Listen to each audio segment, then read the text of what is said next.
Good morning, Mikel. We've started the season now with 4 wins in the first 5 games. As we come up to the first mid-season international break, how happy are you with those first 5 games?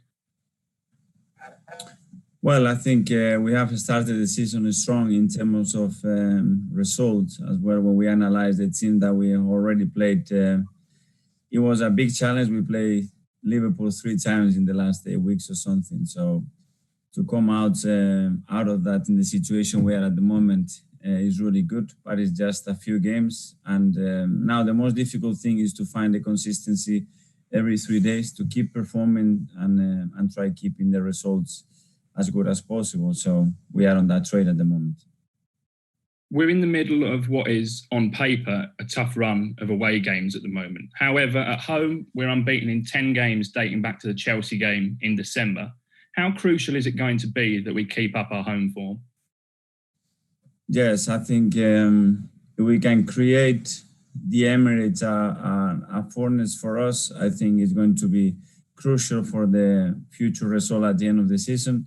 Not just with result, but as well the performance and what we can inspire and we can transmit at home and play with that confidence at home that we have to be really resilient and dominate games and impose ourselves in those games. So I think the game on Sunday is a really difficult one.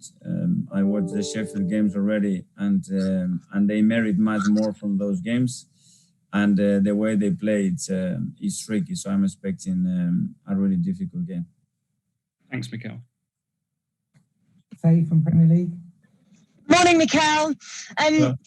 You say that Sheffield United warranted more from their performances, perhaps, but they've still got no wins this season. What have you made of their season so far? Well, the margins in the league of winning, drawing and losing are really small and the details are crucial. But they have generated big chances every game, and they've been really unlucky, in my opinion, not to get anything out of those games. We have the experience to play against them, both in the Premier League and on the Cup, and we know how difficult it is to play against them. The season they had, the way they have evolved the team since they joined the Premier League has been unbelievable. The work that the manager is done with the coaching staff, with the resources that they have, I think is remarkable. So we need to be really alert and we have to play at our best again. Yeah, they took 4 points off you last season, but you're a very, very different team and squad this season. So do you feel like it's going to go differently? Well, I hope we can go on Sunday and grab 3 points because it's going to be really important for us before the international break. The difference is, I think, in both teams, you will notice some changes in the structure, in players. It's a different game, but we know what they try to do and we know how difficult it will be. And they have the necessity for points as well, and that will make the team even more ready for that. Just finally, Bukayo Saka played really well last night. Congratulations, by the way. It's been a really great week for him as well. Is he pushing for a starting place on Sunday, and what does he bring to your team? Bukayo is always pushing. He's pushing in every training. He's pushing in every game. He's pushing the way he conducts himself. First of all, I'm delighted for him. I think he completely deserves the chance to represent his country. And he just needs to keep doing what he's doing and he will keep evolving. Thank you, Mikel. Thank you. Jeremy, Sky. Hi, Mikel. How are you doing? Hello. Only a couple of days left now, Mikel, on the transfer window. Arsenal fans are desperate for information about Houssem from Lyon. What can you say? How confident are you a deal can be done? Well, I am very confident with what we are trying to do internally. The clarity and support that I am finding from everybody at the club to try to improve the team as we can. But most importantly as well, to get the right balance in the squad for now and the way we want to evolve the squad in the future. So we are all very much aligned. I'm afraid, but I cannot give you any updates or news. Can you give us an update about Lucas Torreira? Are we expecting to see him leave Arsenal in the next few days? I will give you an update with any player the moment that we have an update to give. At the moment, unfortunately, there is nothing concrete for any player. You mentioned William Saliba last night and why he's not been playing. We understand his mother may have died. Is that true? And would you consider loaning Saliba back out, given what's been happening to him? Well, last night I explained the difficult year that the player had and the plan that we had with him for that transition year that we could not achieve. So we are looking at different options to try to have the best possible development for the player and to protect, obviously, our intentions with William for the future, and to both be aligned and make the best decision for now and for the future. Just finally from me, Mikel, I mean, the next few days of the window, I mean, how important are they going to be for the club, would you say? Yeah, I think it's a crucial moment because at the end defines the people, the players, the balance and the quality that you're going to have for probably for the rest of the season. So yeah, we need to make some decision in the next 3 days. I think everything is being delayed so much. It's not only us, but probably every team because of the context that we are at the moment. But we will try to make the best possible decisions, and at the end, whatever we have, we go for it, fully convinced and prepared to have a good season. Thank you so much. Thank you. George, BBC. Thanks, Mark. Mikel, hello. If you don't sell, are you going to have potentially a lot of unhappy players that they're not going to play? So, you know, that they could potentially cause you issues? Well, I don't know. And the way we try to manage the squad, communicate to the players, we just try to tell everybody the role that we expect from them. The players have really good communication with myself and the coaching staff and the club as well to put on the table the feelings, how they see themselves, what they're looking in their careers. So we just try to assess everything individual, but as well in a collective way. And a player that he doesn't play is never happy, and I don't want them to be happy. What I want them is just try to earn that place, try to change it. We have a lot of examples since I joined the players that they weren't featuring too much, they weren't playing a lot, and now they are playing regularly. So I don't like the excuse saying it's a lot of competition, I don't get the chances. Take it the other way around, just work hard, be involved, and when you have the chance, instead of talking outside the pitch, just do it on the pitch, which is the best way and most efficient way to talk. What did you make of the job Chris Wilder done last season when they finished 9th for their first season in the Premier League? Incredible. I started to analyze his team 2 years ago and get to understand some of the things that he was doing. And I think him and the coaching staff have done a really, really good job. And not just for the way they play, but because it's a very clear style, but as well for the culture they created around the club, the spirit that you can sense around the team and how they compete. So I think it's remarkable what they've done. What made you mentioned 2 years ago, what made that happen? What first drew your interest to Sheffield United and the way they play? Because they would have been in the Championship then, wouldn't they? Yeah.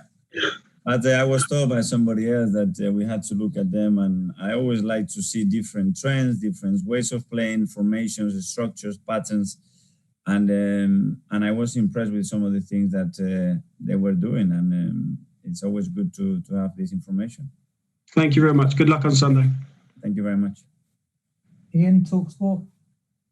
Hi, Mikel. How are you? Hi, Ian. Good. Well done last night on your win. Just a quick thought on Manchester City in the quarterfinals. Thank you. Yes, I was enjoying after a really difficult match and being at Anfield twice. And after 5 minutes, we got the draw against City. Yeah, we had some opponents from day one playing Leicester away as well. But you have to go through the competition and play the big teams. This time it's going to be at home. We know the challenge that we'll face again, but we will be prepared. You won the FA Cup last year, doing really well in the League Cup this year. The cup form is exceptional. If you could just make that every single week in the Premier League, you really will have turned Arsenal around in double quick time. Yeah, then we will be fighting with Liverpool at City. It's easy to say. The hardest thing is to get that consistency over 10 months, every 3 days, and that's the level. And that's what we have to get as quick as possible, and that's our aim. you do get the feeling though from Arsenal fans that they are excited by what you're doing. They believe they've got their club back after the previous manager and after Arsene Wenger's reign at the end. So, you must be doing something right. Well, I'm glad to hear that they are excited and hopefully they feel proud of how the players and the club are trying to present the team every time we play. It doesn't matter where. Still a long way to go, in my opinion. I think we are in the right path, but it's good that that synergy between players, club and fans is back on track. Every time I get messages and I get the feeling that they are very much on board. They are desperate to come back to the Emirates, and the players as well. They are desperate to have our fans back and feel that support and connection again, because that cohesion is vital for our success, and hopefully we can have them back in our stadium very soon. Just one more on transfers. I know you hate talking about transfers. I know you hate talking about players individually, but as on the club at the moment, in terms of COVID and the economy from COVID-19, how much of a drain on Arsenal will it be if Mesut Ozil stays beyond Monday and doesn't play and just sits there for the next 10 months taking £350,000 a week out of the club?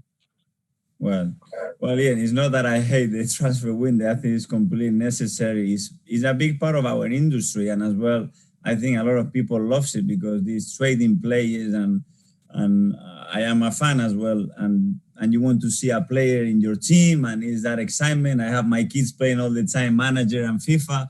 So it's part of our industry, and this period you have to pay attention to because it's really important.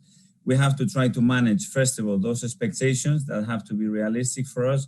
And then with the players and the squad that I have, my job is to manage it as good as possible to take the maximum performance out of them, and have a stable team emotionally and in terms of performance as well. And whoever is here, try to get the best out of him and the contribution that this player can make to the team. Brilliant. Good luck this weekend, Mikel. Thank you very much. Mark, Press Association. Hi, Mikel. Hi, Mark. Obviously, from the run of questions you've had, there's obviously still plenty of transfer speculation at the moment. But if the club didn't sign anyone between now and the deadline, would you be happy with your squad moving forward?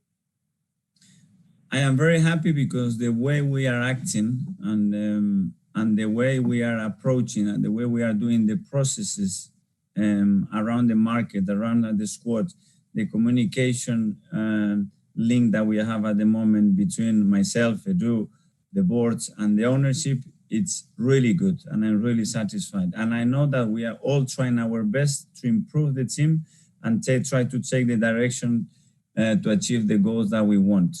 After to achieve it or not, sometimes in a deal, a lot of things have happened. You have 3 or 4 parties that have to be involved in, but we are trying our best, and I am really happy the way this link and communication is flowing at the moment. So if no players were to come in, the blame obviously wouldn't lie at the feet of it's because we can't do more. We are trying our maximum, maximizing our resources, full support from the ownership as well with what we are trying to achieve. And it's whether we can do it or not. And with what we have, believe me, we will try our best. We will have the players trying to give them the best possible environment, the best possible coaching, and have them believing that we can achieve what we want to do. And it will be with one more player, 2 more players, or 2 players less, we will keep doing the same. You mentioned the players that might not be involved that much in the coming weeks, but that you've always got, the door's always been open with you. I think if you look at players like Ainsley and Mo Nene, are they examples to those players that aren't getting in the team that you will recognise if they work hard, there is a chance they'll come back? Absolutely. Obviously, every individual player has a history at this football club. A player that is just coming through the academy, the first year, he's able to take certain decisions. The second year becomes a little bit harder. The third year is demanding more. But it's always the balance. How much are you giving? How much are you willing to sacrifice and work in order to achieve if your dream is to play for us in a football club? And I think we have some really good examples. What happened with Eddie, what happened with Ainsley, what's happening with Joe, what happened with Bukayo, what happened with Dani Ceballos, what happened with Rob Holding. So it's about that. And when I see a player really willing and really trying and really making, the only emphasis is to contribute to the team and try to raise the performance of himself and the collective side, he's going to have a chance. And then just finally, last night was the first time GRANIT Xhaka's been captain from the start of the game since the incident last year. Was that a hard decision for you? Did you talk to GRANIT beforehand, or was it something that was just always going to happen? I didn't talk. I have to evaluate what happened since I joined. Obviously, I can't deny the history, but I have to follow my gut feeling. He's a leader. He's unquestionable. He does it every day in training. He does it the way he behaves himself. He does it the way he competes. And for me, it was a natural choice. Thanks, Mikel. Thank you. Just a reminder that section go live from 11:30 this morning. Now just do a section for Saturday's newspaper, so 10:30 tonight, embargo, please. Sam from The Telegraph. Hi, Mikel. Hi. You mentioned there that the kids playing FIFA and Football Manager